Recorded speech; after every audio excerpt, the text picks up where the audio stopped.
안녕하세요. 오늘의 사연 시작하겠습니다. 저는 성인이 된 이후 운전을 배우면서 자동차에 관심이 생겨 대리점에 자주 방문하게 되었습니다. 그러면서 딜러분이랑 친해졌고 영업을 하는 사람이라 그런지 말발이며 유머러스함에 호감을 느끼게 되었습니다. 그렇게 우리는 연애를 시작했습니다.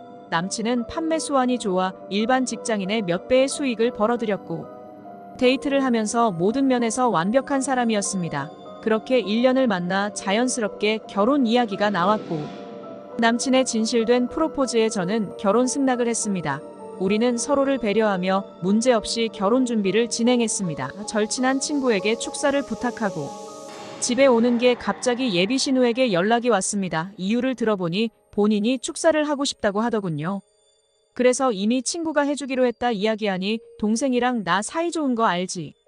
내가 할게 내가 진짜 잘 준비해서 할게라며 이야기했습니다. 그래서 남친과 이야기해보고 연락드린다고 전화를 끊었습니다. 솔직히 마음에 들지 않아 남친한테 사실대로 이야기했습니다. 나는 옛날부터 결혼하면 이 친구한테 꼭 축사를 부탁하고 싶었다고요. 친구와 20년 지기의 추억도 많고 제가 사랑하는 친구에게 축사를 부탁하고 싶었습니다. 그런데 제 이야기를 듣고도 남친은 그냥 누나가 하고 싶다면 누나 시키자 누나는 우리 가족이잖아 라고 말하더군요. 결혼 준비하면서 모두 저의 의견을 따라줬던 남친이었기에 이번엔 남친 의견을 따라 예비 신우에게 축사를 해달라고 했습니다. 결혼식 당일 저는 신우의 모습에 경악을 했습니다. 물론 양가 가족들에게 옷과 메이크업 등을 해주는 건 당연합니다. 하지만 신우이는 일명 연예인 메이크업 샵을 자신이 예약했다고 저에게 돈만 내면 된다고 했습니다. 솔직히 그것까지는 이해했습니다. 그런데 신우이가 입고 온 옷을 보고 화가 났습니다. 흰색 계열의 의상을 입고 왔습니다. 멀리서 보면 웨딩드레스 같더라고요. 화려한 걸 싫어하는 저는 수수한 드레스로 준비하였는데 누구보다 화려한 예비 신우이를 보니 짜증이 났지만 결혼 당일이니 참고 있었습니다. 그렇게 식이 진행되었고 마지막으로 축사를 시작하는데 신우이는 갑자기 눈물을 흘리더니 스토리를 주저리 펼쳤습니다. 그러더니 갑자기 코맹맹이 애교를 섞어가며 제 결혼식에서 자기 사업 이야기를 하면서 결혼식과 무관한 회사 홍보를 했습니다. 남편도 제 눈치가 보였는지 손과 입모양으로 그만하라는 제스처를 했습니다.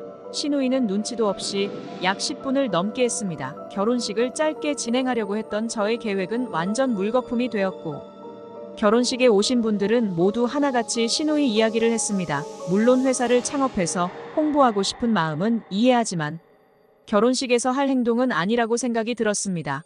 남편에게 한 번뿐인 우리 결혼식을 모조리 망쳤다고 이야기하며 이건 아니지 않냐고 했습니다. 남편도 누나에게 한마디 하겠다고 이런 마무리되었습니다.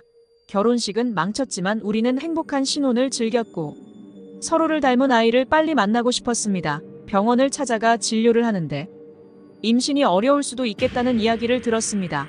너무 슬펐지만 아이를 갖기 위해 보약과 함께 병원 진료를 꾸준하게 받았습니다. 힘든 시간이 지나 1년 만에 아이를 가지게 되었습니다. 처음에는 모든 게 조심스러워 다니던 직장도 그만두었습니다. 그 후 예쁜 딸을 출산하게 되었습니다. 딸을 손꼽아 기다리던 남편은 어느 순간부터 일이 바쁘다는 핑계로 귀가 시간이 늦어지고 가져다주는 월급도 점차 줄어들기 시작했습니다. 남편의 월급으로는 생활조차 어려워지면서 어쩔 수 없이 친정 부모님께 손을 벌리게 되었습니다. 경제적으로 힘들어졌지만 무엇보다 본인이 더 힘들 것이란 생각이 들어 남편에게는 티내지 않고 늘 밝게 반겨주었습니다. 그러던 중 어느 날 밤 10시경 친구에게 전화가 왔습니다. 남편 왔어. 뜬금없는 친구 말에 갑자기 그건 왜 아직 안 왔어라고 대답을 하였습니다. 친구는 지금 술집인데 너 남편 같아 보여 연락했다고 하더군요. 확실하지 않아 하면서 사진 한 장을 보내줬습니다. 그 사진은 누가 봐도 제 남편이었습니다. 한 여자와 손을 잡고 뽀뽀를 하는 모습이었습니다. 친구에게 영상으로 찍어서 전송해 달라고 했고 절대 남편한테 아는 척하지 말아달라고 했습니다. 친구는 알았다고 하면서 자기가 잘하는 짓인지 모르겠지만 아무래도 너한테 말하는 게 맞는 것 같다고 하였습니다. 친구에게는 고맙다고 얘기하고 정리되면 연락하겠다고 했습니다. 곧 영상을 촬영하여 보내주었고 영상을 본 저는 속이 역겨웠습니다. 저는 친구가 보내준 모든 증거물을 저장했습니다. 처음에는 아이 때문이라도 그냥 살아야 하나 생각했지만 아이 하나만 보고 믿음이 사라진 사람과 더 이상 살고 싶지 않았습니다. 그렇게 생각을 정리한 후 이혼을 결심했고 친정 가족들에게 모두 이야기했습니다. 듣던 부모님은 너의 의견을 따르겠다고 말해주셨고 눈치 못 차리게 이혼 준비를 하였습니다. 남편은 수입도 적어진 상황이기에 위자료도 넉넉히 받을 수도 없어 양육비 정도로 합의 이혼을 해야겠다고 생각했습니다. 이 사실을 남편에게 전달하니 남편은 잠깐 외도한 거 가지고 무슨 이혼까지냐며 적반하장으로 나왔고 이 사람이 그동안 나와 살던 남자 맞나 싶었습니다. 짐은 이미 다 싸서 친정에 가져다 놓은 상태였기에 남편이 출근한 틈을 타 나머지 가전제품과 가구들은 용딸을 불러 옮기려고 하는데 시누이와 시어머님이 찾아왔습니다. 그걸 왜 다 내가 가져가니라고 말했고 가구랑 가전제품 제가 다 산 거예요. 남편은 결혼할 때 하나도 안 한 거 모르세요라고 대답했습니다. 무슨 소리야? 집은 우리 아들이 했는데라며 당당하게 말했고 어머님 신혼집 할 때 저희 친정에서 1억 빌리고 나머지 대출한 거 까먹으셨어요. 신혼집 정리하면 돈은 돌려받는 거니까 상관없고 가구는 제가 가져가는 게 맞다고 생각하는데요. 그 말을 들은 옆에 있던 시누이는 내가 이혼하자고 한 거니까 모조리 놓고가 진짜 구질구질하게 그걸 왜 내가 챙겨라는 말도 안 되는 소리를 했습니다. 진짜 구질구질한 게 누군데 저런 소리를 하나 얼굴이 두꺼운 건지 생각이 없는 건지. 그 자리에서 바로 엄마에게 전화했고 엄마는 불이 나게 달려왔습니다. 엄마의 손에는 소금이 있었고 말릴 틈도 없이 소금을 시어머니와 시누이에게 뿌리면서 이 거지 같은 것들이 우리 딸을 뭘로 보고 이 짓거리들이야 라고 말했습니다. 소금 세례를 받은 두 사람은 멍하니 서 있었습니다. 사돈 그래도 이건 아니죠라며 입을 여는 순간 엄마는 너네 아들 결혼할 때도 구질구질한 건 알았는데 그게 다 보고 배운 거였구나. 잘못은 누가 했는데 미안하다는 사과는 못할 망정 뭐 가전제품이랑 가구를 놓고 가라고 이것들 완전 개념 없는 집안이구만이라고 말했습니다. 시어머님은 사돈 지금 말 다 했어요.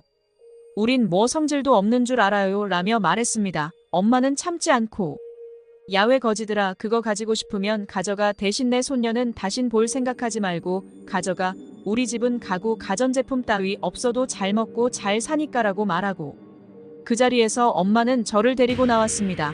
엄마는 인생 교육받고 교육비 냈다고 생각하자며 저를 다독여 주셨습니다.